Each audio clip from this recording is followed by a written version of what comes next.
Hola, mi nombre es José Eduardo Teiz Espinosa.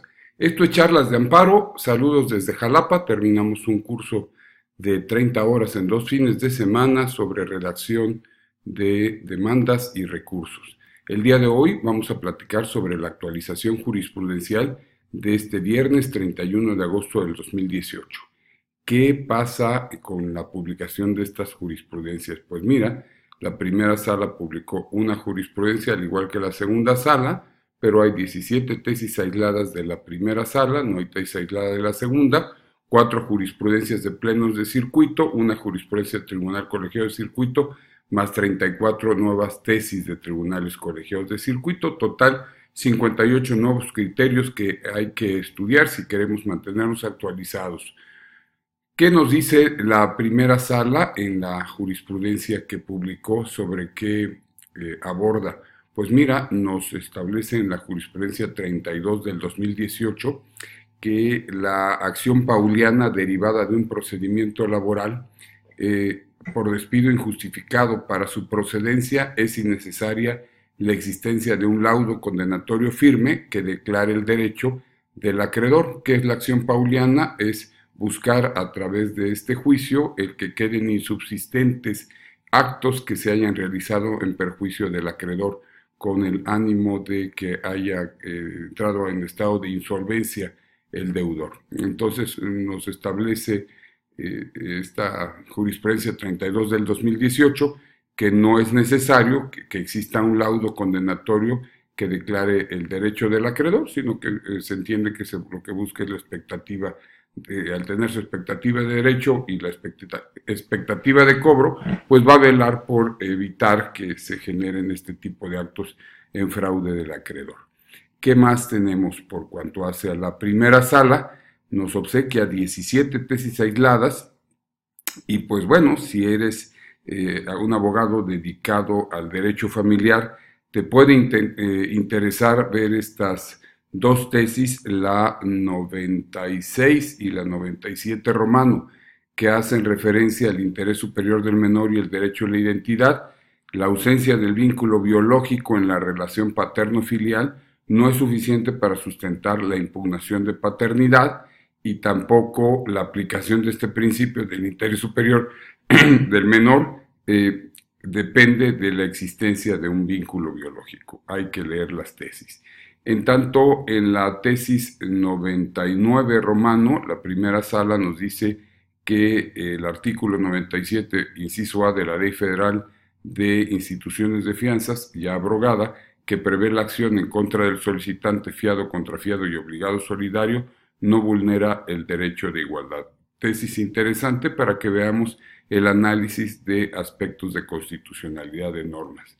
Después viene una serie de tesis, la 102, 104, 106, 105, 108, 100, no, la 100 no, esta es de otro tema, es la 101, la 109, la 100, 100, no, perdón, la 101 que está aquí, más, bueno, la mayoría de las tesis nos hacen el análisis sobre el derecho especial sobre minería y se estudia la inconstitucionalidad de los artículos 268 de la Ley Federal de Minería, 269 de la Ley Federal de Derechos, y pues llegan en todos ellos a la conclusión de que no se vulnera la Constitución. Vemos en este listado que, por ejemplo, nos dice no vulnera el principio de legalidad tributaria, no vulnera el principio de equidad tributaria, no vulnera el derecho a la libre competencia o concurrencia, no vulnera el derecho a la libertad de trabajo remunerado, no vulnera el principio de equidad tributaria, no vulnera los artículos 25 y 26 de la Constitución Política de los Estados Unidos Mexicanos, no vulnera, bueno, constituye un aprovechamiento, que vale la pena de todas estas tesis que las leamos, porque con ellos vemos conceptuar todos estos derechos humanos. Normalmente cuando doy el curso de redacción de conceptos de violación, acuérdate que te invito a pensar el primero que ubiques cuál es el derecho humano violado, la garantía violada.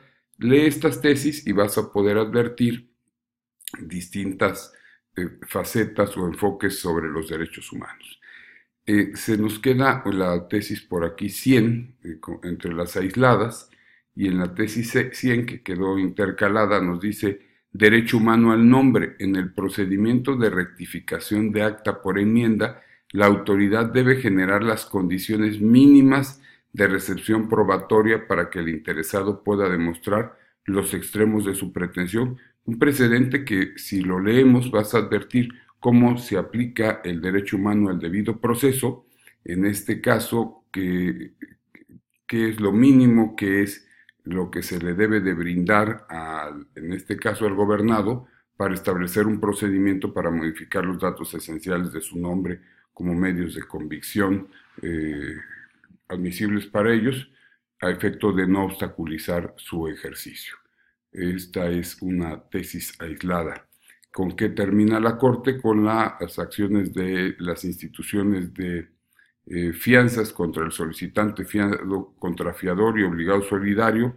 El artículo 97A de la Ley Federal de Instituciones de Fianzas no vulnera los principios de certeza jurídica, tiene que ver con la primera tesis que te cité, y además hay la tesis, la 95 romano, acta de nacimiento, que refleja el reconocimiento de paternidad realizado con posterioridad al registro del menor. La falta de previsión legal que permita la expedición de una nueva acta transgrede la dignidad humana y el derecho a la igualdad y no discriminación.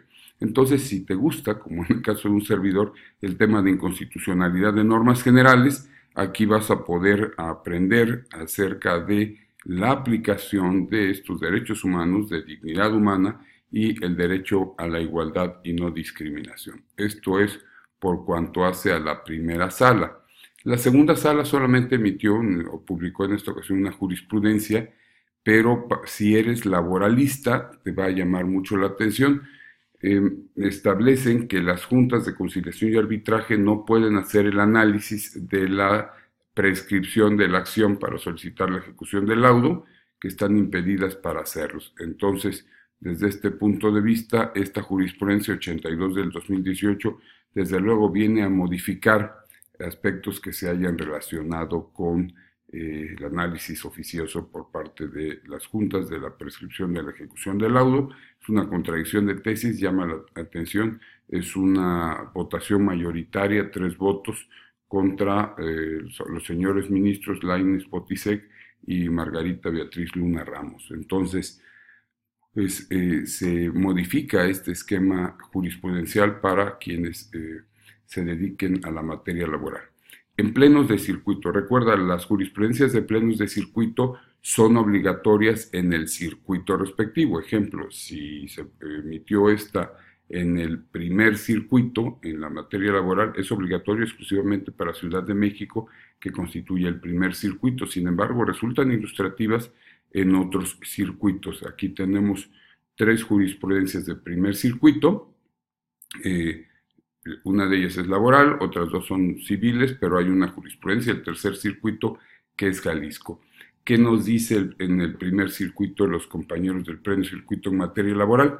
Que las condiciones generales de trabajo son aplicables a todos los trabajadores de base de la dependencia de que se trate, independientemente de que se encuentren afiliados o no al sindicato mayoritario.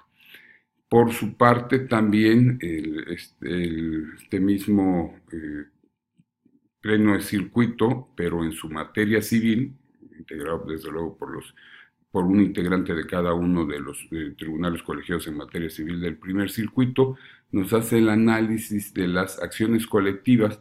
El juicio de amparo indirecto es improcedente por regla general contra las decisiones judiciales dictadas dentro del procedimiento relativo que admitan, ordenen el desahogo o desechen pruebas que por sí solas no afecten derechos sustantivos, y de igual forma es improcedente el indirecto contra el laudo que ordena notificar la admisión de la acción colectiva a los integrantes de la colectividad. Hay que recordar, conforme al 107 fracción quinta de la Ley de Amparo, que antes era el 114 cuarta de la anterior ley, El juicio de amparo solamente procede contra actos que sean de imposible reparación, salvo que vayas contra últimas resoluciones. Entonces, aquí estos compañeros del Pleno de Circuito hacen el análisis y dicen, no, pues los actos intermedios, como entre otros ellos consideran la admisión de la solicitud o demanda de acción colectiva, no es de imposible reparación. Vale la pena destacar, recuerda que las acciones colectivas no son juicios de amparo, sino son unos mecanismos establecidos de manera diferente a efecto de que la generalidad eh, de las de los gobernados puedan acudir a las mismas. Hay que recordar, una cosa es la acción colectiva y otra es el juicio de amparo colectivo. Finalmente, bueno, con el Pleno de Circuito de Materia Civil del Tercer Circuito, que es Jalisco, competencia para conocer de un juicio ejecutivo mercantil, se surte a favor del juez elegido por el tenedor del título de entre los lugares señalados, identificados y ubicados dentro del territorio nacional, para requerir judicialmente al deudor o para el cumplimiento de la obligación cambiaria de acuerdo con la prelación establecida en el artículo 1104 del Código de Comercio. Con eso abatimos el estudio de las jurisprudencias de plenos de circuito y vienen una jurisprudencia y 34 tesis de tribunales colegiados que tienen que ver con un sinnúmero de temas, entre otras una de la teoría de los frutos del árbol envenenado, y pues esta sí, te pongo el link en la página de Facebook, o si no, entra aquí también, y pues hay que estudiarlos uno por uno, reconocimientos fotográficos, pruebas imperfectas. Hay una muy interesante que la compartí en el muro también, prueba ilícita y prueba imperfecta, cuál es la distinción entre ellas.